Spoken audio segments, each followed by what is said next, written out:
గత 20 రోజులుగా జరుగుతున్న ఈ పరిణామాలన్నిటికి సంబంధించి ఏం చెప్తారు? థియేటర్లో ఏదైతే తొక్కిసలాట జరిగిందో అందులో దాని తర్వాత స్టేట్ ప్రాసిక్యూట్ చేస్తుంది. మేము ఇంప్లీడ్ అయ్యాము. వారి quash petition Allu Arjun accused number 11 గా ఉన్న వాళ్ళ క్వాష్ పిటిషన్ లో మేము ఇంప్లీడ్ అయ్యాము. అయితే ఇక్కడ వీళ్ళు ప్రస్తుతం ఇంటరిమ్ బెయిల్ మీద వచ్చాడు. అది 21 జనవరి దాకా ఉన్నది అతనికి ఆ relief. But any time that interim bail can be cancelled because of his time and again ఆయన ఇంటర్వ్యూలు కండక్ట్ చేస్తున్నాడు. ఆ రోజు జైలు నుంచి వచ్చినాక చేశాడు. తర్వాత మళ్ళీ మొన్న ముఖ్యమంత్రి గారు ఫ్లోర్ ఆఫ్ ద హౌస్ అసెంబ్లీలో ఒక senior MLA MIM senior MLA అడిగిన ప్రశ్నకి సమాధానంగా it is a statement by the chief minister and leader of the house. దానికి మళ్ళీ కౌంటర్ గా ఏదైతే ప్రెస్ మీట్ పెట్టాడో దాంట్లో పూర్తిగా అవాస్తవాలు మాట్లాడాడు. టోటల్లీ లైస్, అన్ట్రూత్, ఫ్యాక్ట్స్ కి విరుద్ధంగా మాట్లాడాడు. కాబట్టి ఇవాళ పోలీసులు మళ్ళీ అతన్ని సమ్మన్ చేశారు. ఒక్క question, sorry to stop you. ఇక్కడ ఇంటరిమ్ బెయిల్ మీద ఉన్న వ్యక్తి ఇలా ప్రెస్ మీట్ పెట్టి మాట్లాడొచ్చా? First question. మాట్లాడొద్దు. యా, ఇన్ఫాక్ట్ రేపు సెలవు కోర్టుకి. Even they can move house motion also. House motion move చేసి ఇప్పుడు ఎలాగో పిలిచారు, సమ్మన్ చేశారు అక్యూజ్ ని. కాబట్టి ఇమీడియట్ గా state prosecution should file cancellation of interim bail, maybe today lunch motion or maybe house motion, and he should be immediately arrested, taken into judicial custody. ఎందుకు అంటే నిన్న మొత్తం మీడియాలో చూపించారు వాళ్ళ మామగారు కాంగ్రెస్ పార్టీ ఆఫీస్కి వెళ్ళాడు. ఏది అంటే గాంధీ భవన్ కి వెళ్ళాడు.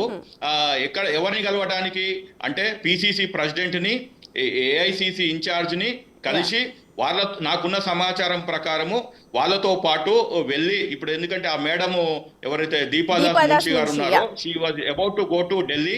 ఆమెకు బ్రీఫింగ్ ఇవ్వాలనుకున్నాడు.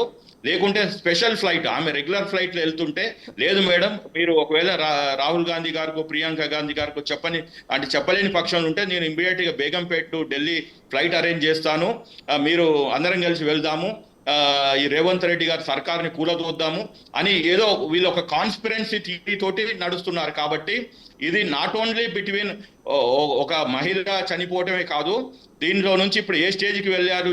శ్రీనివాస్ రెడ్డి గారు, again sorry to stop you. నిన్న ఒక ఆడియో కూడా రిలీజ్ అయింది. ఆ పొలిటికల్ టర్న్ ఆల్రెడీ తీసేసుకుంది. బయటకు వచ్చిన ఆడియో లీక్స్ కూడా అలా ఉన్నాయి. అయితే ఇక్కడ క్వశ్చన్ ఏంటంటే ఇంటరిమ్ బెయిల్ మీద ఉన్న వ్యక్తికి ఎలాంటి కండిషన్స్ తో ఇంటరిమ్ బెయిల్ ఇస్తారు? ఎక్కడెక్కడ అల్లు అర్జున్ వాటిని క్రాస్ చేశాడు? ఒకసారి క్లియర్ గా చెప్పండి. ఒకటండి, ఆ వ్యక్తి హై ప్రొఫైల్ పర్సన్ కాబట్టి కోర్టు ఆ రోజు సీనియర్ అడ్వకేట్ నిరంజన్ రెడ్డి గారు అపియర్ అయ్యారు కాబట్టి వారి మీద గౌరవం, అంటే సీనియర్ డిజిగ్నేట్ అనే అడ్వకేట్ మీద గౌరవంతో ప్రొసీడింగ్స్ జరిపారు ఆఫ్టర్ కోర్ట్ అవర్స్. సరే, అది Aruna Goswami case which is totally different from ఈ కేసుకి. అయినా కానీ మన హైకోర్టు సరే ఇతనికి కండిషనల్ బెయిల్ ఇచ్చారు. అక్కడికి అయిపోయింది. సరే, వచ్చి ఒక మర్యాద పూర్వకంగా ఒక ప్రైవేట్ వ్యక్తిగా వాళ్ళ ఇంట్లో కూర్చుంటే ప్రాబ్లం లేదు. కానీ అక్కడి నుంచి కాన్స్పిరెన్సీ స్టార్ట్ చేశాడు. ఏ కాన్స్పిరెన్సీ అంటే రేవంత్ సర్కార్ ని కూలదొయ్యాలి అనే కాన్స్పిరెన్సీ. ఇది ఇప్పుడు state has to come out. ఇప్పుడు క్వశ్చనింగ్ చేసినప్పుడు మళ్ళీ రేపు ఈ క్వశ్చన్ లో బయటికి తీసుకురావాలి. ఏది he is doing a conspiracy to collapse an elected government of this Telangana state అని చెప్పి ఇమ్మీడియట్ గా బెయిల్ ఈ గ్రౌండ్ మీద వెళ్ళాలి. వేరే గ్రౌండ్స్ అన్ని టైం పడుతుంది, ఎందుకంటే అది technically it takes lot of time to prove it. ఇతనే డైరెక్ట్ ఆ విక్టిమ్ కి చావుకి బాధ్యుడని, ఎందుకంటే తొక్కిలాట జరిగింది అందులో దాంట్లో టెక్నికాలిటీస్ చాలా ఉన్నాయి. కానీ ఇప్పుడు బయటికి వచ్చినాక he is doing a political conspiracy to collapse topple the elected government. ఇది నాకున్న సమాచారం తోటి జరుగుతుంది. కాబట్టి ప్రభుత్వం కూడా చాలా, ఎందుకంటే బీజేపీ వాళ్ళు, బీఆర్ఎస్ వాళ్ళకి అవగాహన లేకుండా ఒక బయట వ్యక్తికి ఇండస్ట్రీ ఫిలిం ఇండస్ట్రీ అంతా బయట వ్యక్తుల చేతిలో ఉంది. కాబట్టి వీళ్ళు ఏం చేస్తున్నారు, ఏదో ఈ గవర్నమెంట్ కూలదోసేస్తే ఇక రేవంత్ రెడ్డి, ఎందుకంటే ఇప్పుడు ఇతనికి థ్రెట్ ఉంది ఇంటరిమ్ బెయిల్ క్యాన్సిల్ అవుతుంది. ఇప్పుడు కేటీఆర్ 27 దానికనే ఉంది నాట్ టు అరెస్ట్, 30 దానిక 27 నాడు మళ్ళీ అతని భవిష్యత్తు ఉంటది. కాబట్టి కేసీఆర్ దీనికి వెనక మొత్తం కేసీఆర్ ఉండి నడిపిస్తున్నాడు. మనం ఏదో అనుకుంటున్నాం ఫామ్ హౌస్ లో ఉన్నాడు, ఆయన రిటైర్డ్ అయిపోయాడు, కాదు. నాకున్న సమాచారం ప్రకారము అతను బై రోడ్డు నాందేడ్కి వెళ్ళాడు, నాందేడ్ ఎయిర్పోర్ట్ నుంచి ఢిల్లీకి వెళ్ళాడు, మళ్ళీ వచ్చాడు. But nowhere in public domain that information is available because he has gone very secretly and come back. ఇప్పుడు అతని మెయిన్ ఏంటంటే కేటీఆర్ ని రక్షించుకోవాలి, కవితని రక్షించుకోవాలి. ఇన్వెస్టిగేషన్ జరుగుతోంది, దీని వెనక ఎవరున్నారు అన్నది తెలుస్తుంది అనుకోండి. కాకపోతే నేను సపరేట్ నేను ఏమంటున్నాను మేడం, మీ టీవీ ఛానల్ ద్వారా ఈ ప్రభుత్వానికి రేవంత్ రెడ్డి సర్కార్కి చెప్పేది ఏంటి అంటే ఇంకొక కేసు ఇతని మీద ఫైల్ చేయాలి. Nothing to do with that government ని కూలతోసడానికి ప్లాన్ జరుగుతుంది, కుట్ర చేస్తున్నారు అన్నది ఒక పిటిషన్ కోర్టు వేయాలంటారు. Is waging a war on Telangana government. Okay ప్రభుత్వం మీద యుద్ధం ప్రకటించాడు. ఓకే, ఆ రోజు ప్రెస్ మీట్, నేను ఇంకో క్వశ్చన్ అడుగుతానండి. అదే ఇంటరిమ్ బెయిల్ ఉన్న వ్యక్తికి, హై ప్రొఫైల్ ఉన్న వ్యక్తికి ఆ రోజు బెయిల్ మంజూరు చేశారు, కరెక్ట్. కాకపోతే కండిషన్స్ ఏముంటాయి ఒకసారి వాటి మీద వెళ్దాము. ఒకసారి అది అయ్యాక I think we can go for all this. Okay, అంటే కండిషనల్లో 50,000 పర్సనల్ బాండ్ జైలు సూపరింటెండెంట్ గారికి ఇచ్చి అతను బయటకు వచ్చాడు. దాని తర్వాత ఆ తొందరలో వాళ్ళు ఏం చేశారు అంటే చాలా కండిషన్స్ నార్మల్గా ఒక అక్యూజ్డ్కి ఇలాంటి హై ప్రొఫైల్ వ్యక్తికి పెట్టలేదు. ఒకటి, he should not address the press. But see madam, ఇది ఇన్బిల్ట్. ఇవన్నీ కూడా అంటే మనకి రోజు చెప్పనవసరం లేదు, సూర్యుడు తూర్పున ఉదయిస్తాడు, అది it is an established fact. ఇప్పుడు చిన్నపిల్లలకి సూర్యుడు ఈస్ట్ లో ఉదయిస్తాడంటే అది ఇట్ ఈస్ అన్డినైబుల్ ఫ్యాక్ట్. కాబట్టి ఇతనికి ఇంటరిమ్ బెయిల్ లో ఇన్బిల్ట్ కండిషన్స్ ఏంటిది అంటే, ఒకటి, he should not talk about this case. ఆ కేసు గురించి మాట్లాడొద్దు. కానీ ఇతను పదే నేను నిర్దోషిని, అది కోర్టు చెప్పాలి, ఇతను కాదు, ఇతని తండ్రి కాదు, ఇతని లాయర్ కాదు చెప్పేది. ఇంకోటి ఏం చేస్తుండు, తెలంగాణ ప్రభుత్వము నా మీద తప్పుడు కేసు పెట్టింది, ముఖ్యమంత్రి గారు సభా సాక్షిగా, అసెంబ్లీ సాక్షిగా ఇతను ఇప్పుడు నేను ఏమంటున్నానంటే, ఈ చీఫ్ విప్ ఎవరైతే కాంగ్రెస్ పార్టీ చీఫ్ విప్ ఉన్నారో అతను ప్రివిలేజ్ మోషన్ మూవ్ చేయాలి, స్పీకర్ కి ఇతన్ని సమ్మన్ చేయమని అడగాలి. Because he is commenting on the proceedings of the assembly. Okay. He did the challenged the assembly records. అది ఎవరికి లేదు, ఓన్లీ 119 మంది సభ్యులకే ఆ ప్రివిలేజ్ మోషన్ మూవ్ చేసేది ఉంది. ఒకవేళ ముఖ్యమంత్రి గారు సభని తప్పుదారి పట్టించారంటే, ఇతను ఒక ప్రైవేట్ వ్యక్తి ముద్దాయి ఆ కేసులో ఇంటరిమ్ బెయిల్ మీద వచ్చాడు, సభలో లేడు, ఇతను సభలో లేనిది చూసి ప్రెస్ మీట్ పెట్టడం అనేది it is very condemnable. No law can save him. అతను చాలా తప్పు చేశాడు.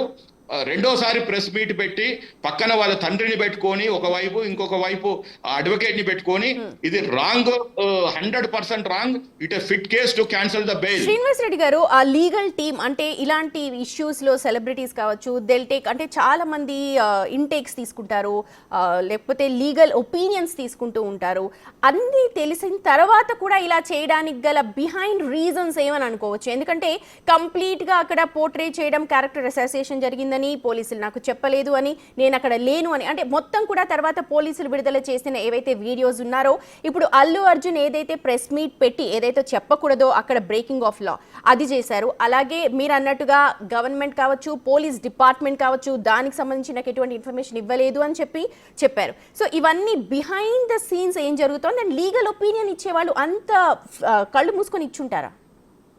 అది మేడం, మనం ఒక డాక్టర్ దగ్గరికి వెళ్తాము, ఎంత పెద్ద డాక్టర్ అయినా, ఎక్స్పర్ట్ అయినా, ఆయన కొన్ని ఏంటి సజెషన్ చెప్తాడు. పాటించడం ఆ పేషెంట్ ఇష్టము. ఓకే. ఒక మంచి పేషెంట్ అయితేనేమో హెల్తీగా ఉండాలి, నాకు మా కుటుంబం తొందరగా ఈ క్రైసిస్ కోలుకోవాలంటే ఆయన చెప్పినట్టు మెడిసిన్స్ వేసుకుంటాడు, ఆయన చెప్పినట్టు అదేంది ఈ అన్ని హెల్తీ ఫుడ్ తిని మంచిగా ఎక్సర్సైజ్ చేసి అయితే ఇక్కడ ఏమైంది అంటే this fellow is an erratic fellow. నాకున్న సమాచారం, ఎందుకంటే మా లీగల్ సర్కిల్స్ లో అదే టాక్ వస్తుంది మీరు అడిగిన ప్రశ్నని. అరే he is hiring very good intellectual lawyers, highly paid lawyers, then why the hell they are giving wrong direction? No, wrong direction is not given by the legal fraternity. This erratic fellow after taking the suggestions he says okay fine, మీరు ఇచ్చారు, సలహా ఇచ్చారు, advise ఇచ్చారు, పాటించకపోవడం నా వ్యక్తిగతం అని చెప్పి ఇతను ప్రైవేట్ టీం ఏదైతుందో వాళ్ళ ఫాదరు ఇంకెవరెవరో XYZs వాళ్ళు ఆ ఇచ్చిన సజెషన్స్ పక్కన పెట్టి వీళ్ళ స్క్రిప్ట్ చదివేసుకుంటున్నారు. ఇక్కడ కూడా సినిమాలోని డైలాగ్ లాగా తగ్గేదేలే అంటూ మీరు చెప్పేది చెప్పండి, నేను చేస్తానన్నట్టుగానే కనిపిస్తుందంటారా? ఎగ్జాక్ట్లీ కరెక్ట్, మీరు కరెక్ట్ గా చెప్పారు. మీరు చెప్పేది చెప్పండి, నేను చేసుకొని పోతాను. దీనికి మూలం ఏంది అంటే వారం 10 రోజుల్లో ఈ గవర్నమెంట్ని కూలదోస్తాను, రేవంత్ రెడ్డి అనే ముఖ్యమంత్రి ఉండడు, నేను పెట్టిన ముఖ్యమంత్రి ఉంటాడు, ఆయన చెప్పిందే వేదము, ఈ కేసులోంచి నన్ను ఎగ్జామ్ చేసేస్తారు అని ఇతను. కేసీఆర్ గారు ఏంటంటే నా కొడుకు రేపు జైలుకి పోతాడేమని ఆయన ఏం చేస్తుండు, back end channel with BJP and BRS నడుపుతున్నారు. ఇది చాలా కుట్ర. శ్రీనివాస్ రెడ్డి గారు, సారీ టు ఆస్క్ యూ, మీరు మూవీ చూసారా? ఎందుకంటే మూవీలో సీఎం ని కూడా మార్చేసే సన్నివేశం ఉంటుంది. సీఎం ని అంటే తనకు నచ్చకపోతే సీఎం ని కూడా చేంజ్ చేశారు. అది రియల్ లైఫ్, కానీ ఇది రియల్ లైఫ్ చాలా డిఫరెంట్ గా ఉంటుంది. ఎస్ కరెక్ట్, ఎందుకంటే అతను 3 సంవత్సరాలు ఆ పాత్రలో ఉన్నాడు. ఇప్పుడు మనము ఒక చిన్నతనంలో ఒక గాంధీనో, సుభాష్ చంద్రబోసో, భగత్ సింగో, లేకుంటే మన మీలాంటి వాళ్ళు మహిళలు ఝాన్సీ బాయి లేకుంటే ఇలాంటి పాత్రలు వేస్తే మోరాలెస్ మనం అందులో నుంచి కొంచెం నేర్చుకొని ఫ్యూచర్లో లైఫ్లో అట్లా మంచిగా ఉందాము అనేది వస్తుంది. అందుకనే చిన్నప్పుడు అలాంటి స్కూల్లో, కాలేజ్లో ఫంక్షన్స్, ఇది సెలబ్రేషన్స్లో అలాంటి పాత్రలు ఇస్తారు. ఓ డాక్టరో, ఇంజనీరో, లేకపోతే ఇట్లా పోలీస్ ఆఫీసర్ అట్లా పాత్రలు చేసే వాళ్ళకు అందులో ఇమిడిపోతారు. ఈ అబ్బాయి 3 సంవత్సరాలు అంటే దగ్గర 1000 రోజుల నుంచి ఆ పరకాయ ప్రవేశం చేసేసిండు ఆ పాత్రలో, ఆ పుష్పరాజు పాత్రలో. ఇప్పుడు ఎవరు చెప్పినా వింటలేడు. అన్లెస్ అన్ఫార్చునేట్లీ వాళ్ళ కుటుంబ సభ్యులు కూడా అలానే చెప్తున్నారు, నువ్వు చెప్పిందే కరెక్ట్, నువ్వు తగ్గకు, ఈ లాయర్లు చెప్పింది, ఇంకెవడో చెప్పింది విను కానీ పాటించకు, don't follow them, if you want you listen them because we are paying them, that's all, you do it. Ultimate గా నాకు తెలిసి వారం 10 రోజుల్లో వాళ్ళ టైం లైన్స్, వాళ్ళ షెడ్యూల్స్, వాళ్ళ ప్లానింగ్ ప్రకారము, వాళ్ళ స్ట్రాటజీ, పొలిటికల్ స్ట్రాటజీ ప్రకారము వారం 10 రోజుల్లో ఈ గవర్నమెంట్ ని కూలదొయ్యాలి. ఇంకా మాజీ ముఖ్యమంత్రి అయిపోతాడు రేవంత్ రెడ్డి, ఇంకా తర్వాత మేమే వస్తాము, ఈ కేసుల నుంచి బయటపడతాము, అసలు మాదే తప్పు లేదు, ఏ లెవెన్ గా నేను బయటికి వచ్చేస్తాను అనే ఒక ఫీలింగ్ లో ఉన్నాడు, ఆ భ్రమలో బతికేస్తున్నాడు.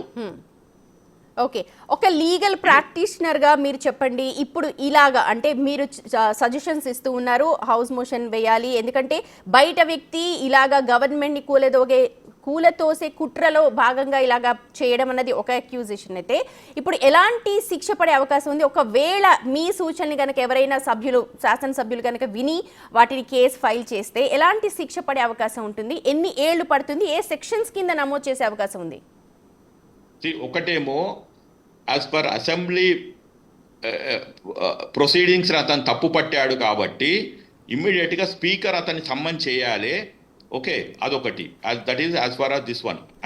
రెండోది, ఇప్పుడు వేజింగ్ ఆఫ్ వార్ అంటే రాజద్రోహము.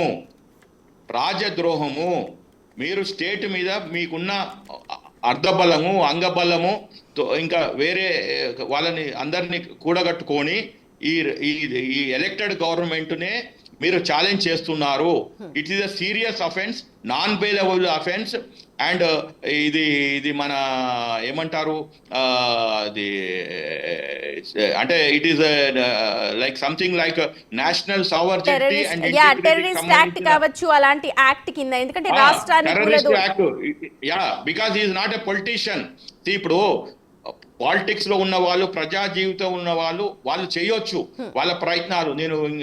మేము ఈ గవర్నమెంట్ ని పడగొట్టి ఇంకో గవర్నమెంట్ తీసుకురావడానికి ఆ సమీకరణాలు చేయడానికి no problem, because they are all registered as a political party with election commission of India. కానీ ఈ వ్యక్తి అతను మీద పడిన అభియోగాన్ని, అతని మీద ఉన్న అక్యూజ్డ్ అనే ముద్రని, ప్లస్ అతను ఒక రోజు జైలుకి వెళ్ళి ఇంట్రిమ్ బెయిల్ మీద వస్తే ఈ రాష్ట్రము ప్రజలతోటి ఎన్నుకోబడిన ఈ ప్రభుత్వాన్ని కూలదోయాలి అనే ఒక wrong and illegal thought process తోటి ఈ రాష్ట్రంలో బతుకుతున్నాడు. దానికి ఎవిడెన్సెస్ ఉన్నాయి.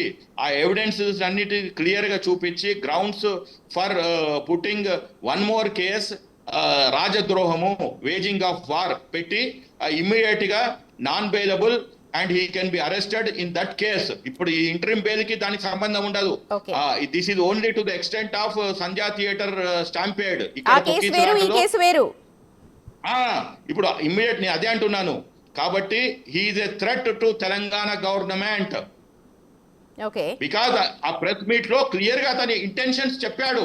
దాని తర్వాత మళ్ళీ ఈ Bandi Sanjay, union minister Kishan Reddy, another union minister cabinet, and Laxman గారు is a member of Rajya Sabha from Uttar Pradesh. Over and ఏవో బిఆర్ఎస్ బ్యాచ్ అంతా, working president, MLA, then former MLA, former chief minister KCR, and now opposition leader, వీళ్ళందరి మీద అంటే ఎవిడెన్సెస్ కలెక్ట్ చేసి గత 24 గంటలు 48 గంటలు ఆ ప్రెస్ మీట్ ముందర, ప్రెస్ మీట్ తర్వాత అసలు వీళ్ళు ఎవరెవరితో మాట్లాడారు, ఎక్కడెక్కడ మీటింగ్స్ అయినా తీసుకొని క్లియర్ గా they can make out a case like this fellow is waging a war for a simple reason that he is an accused in a stampede. దాని నుంచి బయటికి రావడానికి ఆ సినిమాలో చూపించినట్టు డబ్బులు ఇచ్చి, ఇప్పుడు ఏముంది, ఒక 119 మంది అంటే బీజేపీ మన బీఆర్ఎస్ దగ్గర 38 మంది ఉన్నారు అఫీషియల్ గా, మన బీజేపీ దగ్గర 8 మంది. అంటే వాళ్ళకి షార్టేజ్ ఇది ఓన్లీ 8 to 10 ఫెలోస్ ఎమ్మెల్యేస్. ఆ 8 to 10 ఫెలోస్ ని, ఎమ్మెల్యేస్ ని ఐడెంటిఫై చేశారు. ఒక్కొక్కడికి 15 కోట్లు 20 కోట్లు ఇచ్చేసి ఈ గవర్నమెంట్ ని తప్పించేసి ఈ కొత్త గవర్నమెంట్ ఫామ్ చేద్దామనే ఆలోచనతో ఉన్నారు. Okay, right. మీరు అన్నట్టుగా కేసు ఫైల్ చేస్తారా లేదా, లేకపోతే హౌస్ మెంబర్స్ ఎవరైనా ఇనిషియేట్ తీసుకొని చేస్తారా అనేది పక్కన పెడితే, ఇప్పుడు అల్లు అర్జున్ కి ఇందులోంచి బయటపడడానికి ఏమైనా అవకాశాలు ఉన్నాయి? Because we are not against anyone, మనం ఎవరికి వ్యతిరేకం కాదు. తప్పు జరిగితే తప్పని చెప్తాం, కరెక్ట్ జరిగితే కరెక్ట్ అని చెప్తాం. సో ఏదైనా అవకాశం ఉందా? లేదు, 100 ఆయనకు ఉచ్చు బిగుచుకుంటుంది. అన్ఫార్చునేట్లీ అతను మిడిమిడి జ్ఞానంతో, అదే చెప్తున్నాను నేను, వ్యక్తులకి వ్యవస్థలకి వ్యతిరేకం కాదు, అటు సినిమా ఇండస్ట్రీకి కాదు, ఇటు అల్లు అర్జున్ ఆయన ఫ్యామిలీకి కాదు. నేను చట్టములో ఉన్న ప్రొవిజన్స్ చెప్తున్నాను. న్యాయం ఎవరి వైపు ఉంటే అటువైపు పోరాడుతున్నాము. కాబట్టి క్లియర్గా నేనేం చెప్తున్నాను అంటే, ఇప్పుడు ఇది స్ట్రాంగ్ కేసు అయింది. సరే, ఆ రోజు ముఖ్యమంత్రి గారి దగ్గర సమాచారం లేదు, పోలీసు కూడా ఇన్వెస్టిగేషన్ చేస్తుంది. మీకు మొదటే చెప్పినట్టు ఇది ఒక technically complex and complicated case. ఇతన్ని డైరెక్ట్ ఫిక్స్ చేయలేం, ఎందుకంటే ఆమెని మర్డర్ చేయడానికి రాలేదు. కానీ ఇతను రావటం తోటే తొక్కిసలాట అయింది. So he is attributable to the murder. కాబట్టి ఆ కేసు ఫైల్ చేశారు. అది ట్రయల్ కోర్టులో టైం పడుతుంది, ఒక 2 to 3 years, or even fast track చేసిన టైం పడుతుంది. కానీ ఈ లోపల వీళ్ళు ఏం చేస్తున్నారు, బయట వాళ్ళకున్న అర్ధబలము, అంగబలము, తర్వాత ఈ పొలిటికల్ అదరు నేషనల్ పార్టీస్, తర్వాత ఇక్కడ ఉన్న లీడర్ ఆఫ్ అపోజిషన్ ని వీళ్ళు తీసుకొని ప్రభుత్వానికి కూడా దోసి ఈ కేసు ఉండదు కదా అనేది వీళ్ళ ఆలోచనకు వచ్చారు. ఇప్పుడు they are firm opinion that we will dislodge this government, we will topple this Revanth Reddy Sarkar, and so that these cases will not be there on Allu Arjun, and also that ఈ ఫార్ములాలు ఉన్న case, ఇంకా వేరే కేసులలో రేపు వచ్చే కేసుల నుంచి మేము బయటపడతాము. మన గవర్నమెంట్ వస్తే మనకి కేసులు ఉండవు కాబట్టి ఈ లెక్కనే ఈ ప్రాసెస్. Exactly correct. అయితే ఇప్పటిదాకా ఎవరు డేర్ చేయలేదు. ఇప్పుడు ఈ పర్సన్ డబ్బులు ఉన్నాయి, గత 3 సంవత్సరాల నుంచి నేను ముఖ్యమంత్రిని మార్చేసినాను, ఇందాక మీరు చెప్పినట్టు ఆ సినిమాలో సన్నివేశాన్ని ఇతను రియల్ గా ఇంప్లిమెంట్ చేస్తున్నాడు. Okay, right. ఇప్పుడు శ్రీనివాస్ రెడ్డి గారు, ఇప్పుడు మొత్తం ఒక 50 ప్రశ్నలు కావచ్చు, 100 ప్రశ్నలు కావచ్చు, చిక్కడపల్లి పోలీస్ స్టేషన్లో అయితే గత గంటన్నర నుంచి కూడా అడుగుతూ ఉన్నారు, క్వశ్చన్స్ అని ప్లేస్ చేస్తూ ఉన్నారు. సో రెగ్యులర్ ప్రొసీజర్ ఎలా ఉంటుంది? ఆఫ్టర్ క్వశ్చనింగ్ వదిలేస్తారా, లేకపోతే సీన్ రీకన్స్ట్రక్ట్ చేస్తారా, లేకపోతే ఏం జరుగుతుంది? first is they have prepared a questionnaire with what the information they had with that police దగ్గర ఉన్నది. రెండవది అతను ఏదైతే డినయల్ చేశాడో మీడియాలో అది కూడా పబ్లిక్ డొమైన్ నుంచి తీసుకున్నారు. Based on that they prepare questionnaire. అది 20-30 అని కాదు, 100-200 క్వశ్చన్లకు కూడా వెళ్తాది. కొన్ని సింపుల్ క్వశ్చన్స్ ఉంటాయి, కొన్ని ఎలాబరేట్ ఉంటాయి, అట్లా ఉంటాయి. కొన్ని ఏమో ఓపెన్ ఎండెడ్ ఉంటాయి, కొన్ని క్లోజ్డ్ ఎండెడ్ క్వశ్చన్స్ ఉంటాయి. It is a very very, అంటే అదొక scientific way of doing to extract,